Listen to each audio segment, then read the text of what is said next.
So I got my eraser, and I'm just going to kind of continue where I left off, so Control++.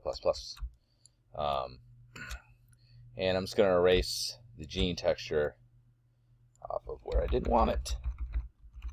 Okay. And you might have to like adjust it anyway, which I did not. I just left it where it was, which actually I probably should have adjusted it. Because it's probably a bit, you know, whatever, but like if we hit Control T, I could change the, which is free transform, I could change the size of it, which I don't know why it's not letting me. So I could compress it, but I'm just gonna go with where it was. Alright, so I'm just gonna erase where it's not supposed to be, like so. Rather than make you watch this whole thing, I'm just gonna pause it. Alright, so now I've added that texture, okay, and I erased it from where I didn't want it. Now what I'm going to do actually, which might seem kind of odd to you, is I'm going to put it underneath the other layer, which now you can't see it. But I'm going to take this layer and I'm going to change it to color, which actually doesn't seem to work too well. We'll just leave that on normal. We'll take this, we'll put it above, and what I'll do on this one instead is we will try, color should have worked, that's kind of lame. Oh, you know why? Let's make a new layer. Probably this would work. X and G, white. Let's see if this would work now. If I put this above and change this to color. No, it still isn't working. That's disappointing. Okay. Well, never mind any of that. Okay, that should have worked. But... okay. So I'm going to do, it doesn't really have the color of what I painted as my primary color. So I'm just going to take this one and I'm going to go ahead and I'm just going to change it to multiply. So what's going to do is it's going to apply the value of it, so the black and white image of it, onto it. You're going to notice that it's a bit, we could try different ones as well to see if any of the rest of these work, which I'm not really getting much of a work okay. Generally I'm just going to use multiply, and then what I'll do is I'll just take the opacity of this and just bring it down so that I have a little bit of a touch of it, but nothing like too crazy. Okay. Alright. So there we go. So and I would add more textures and such onto this, and then try to do what I can. Now what you need to do is that any of these images that you're going to use that are going to be textural, such as these, you're going to have to duplicate them. So I'm going to select it here, I hit Control J or Command J, or I can just drag it here, I make a duplicate of it. I got to bring it into my bump layer, okay? Because what it's going to do, and in here actually I'll just pull it back up to, we'll go down a little. In here I can go, I'll bring it up like that. Okay.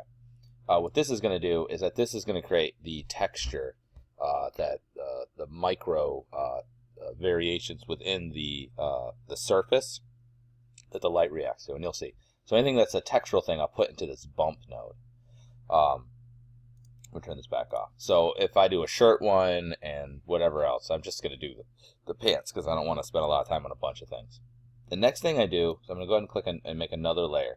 So I would go through, I'll do my primary, and I might do a secondary. Like if there's supposed to be stripes on the shirt, I'd put stripes on the shirt. And if there's like buttons or like a pattern, I'd make another layer after primary called secondary.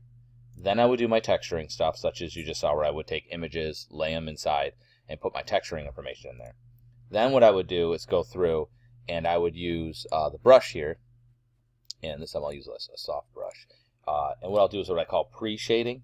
So I'll use generally, so I'll click on that and do kind of a pale, kind of cream color. I'll use this, and then I'll take my opacity down a whole ton. Actually, more than that, I'll take the flow down. I won't worry so much about opacity. Take that down a touch. And what I'll do is like if you look at jeans, look at the front of them, they're kind of worn. So what I'll do is I'll just kind of, that was way too much. Let's take opacity down a whole bunch too. There we go. I'll like kind of paint where it would be worn. Okay. So I'm just going to do it for this, but you get the idea. And then I would paint where it's like worn, that it's lighter. I call it pre-shading. And then where it's darker, I would try to paint a little bit darker, right? So, like in areas where it should be a little bit darker, okay? So the opposite of that.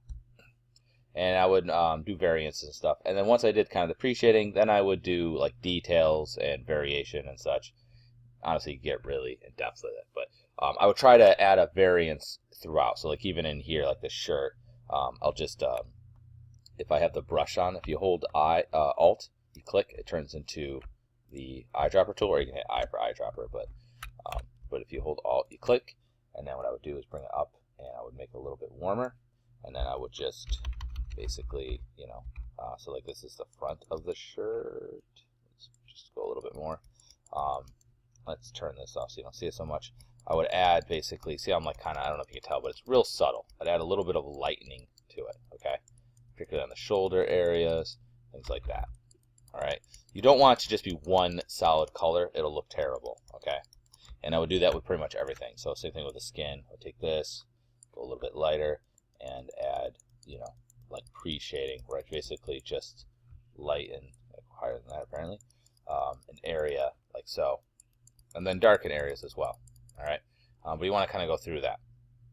Okay, and we'll get more into, you know, later on. I'll do a little bit better of a job, but kind of go through and do some variants, such as that. Okay, so I have that, and then I would also, the specular, I would add a little bit of white to where it's supposed to be. So I'll do white, and we'll make this even less.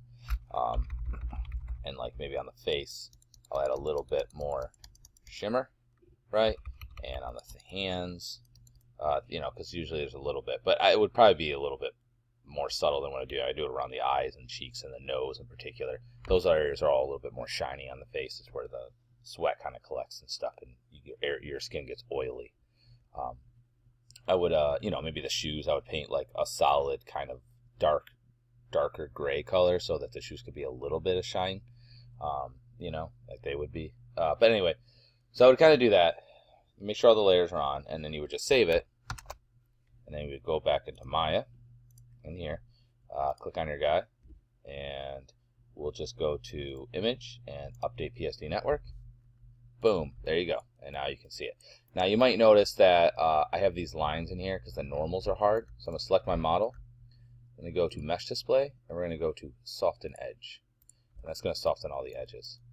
And then you can basically see, and you can kind of tell, see there's like a little bit lighter here on the shirt. It adds just a slight variation. It makes it more interesting.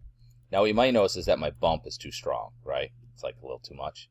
So what I'm going to do is I'm going to go to the attribute editor here. I'm going to keep clicking over on the arrow here until I get to the dude material. Or you can select it vis-a-vis this.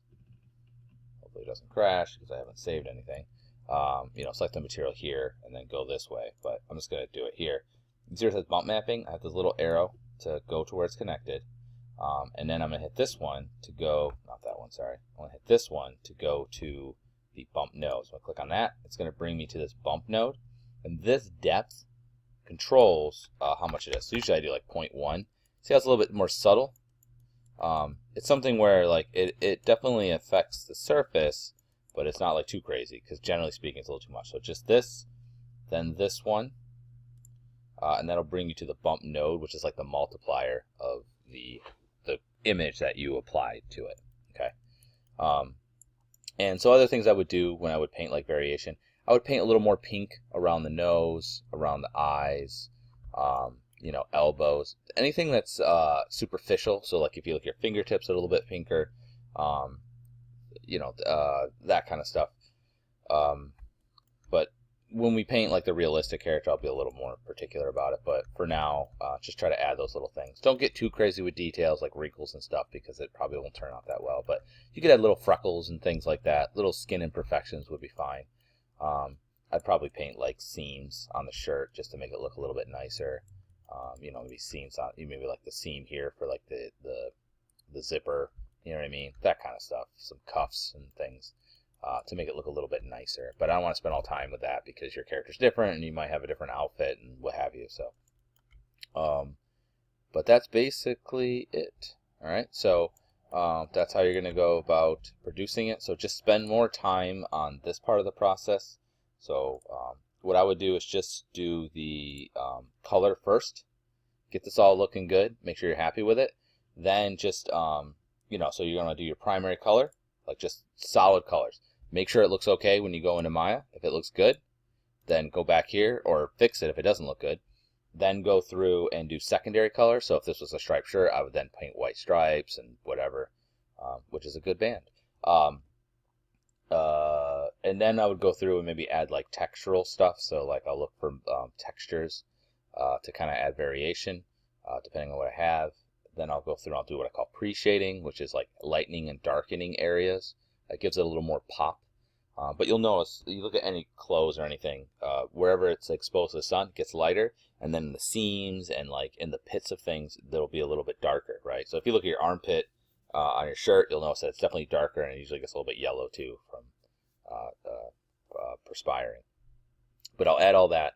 Then I'll also do, after that, I'll do a variance layer. And so basically in that, what I would do, so like for instance, this up here, I would like, I would paint, you know, like the rosiness for the eyes and the nose and that sort of stuff. And if they have like a beard, like a little stubble and all that, and, you know, freckles and things like that. Okay.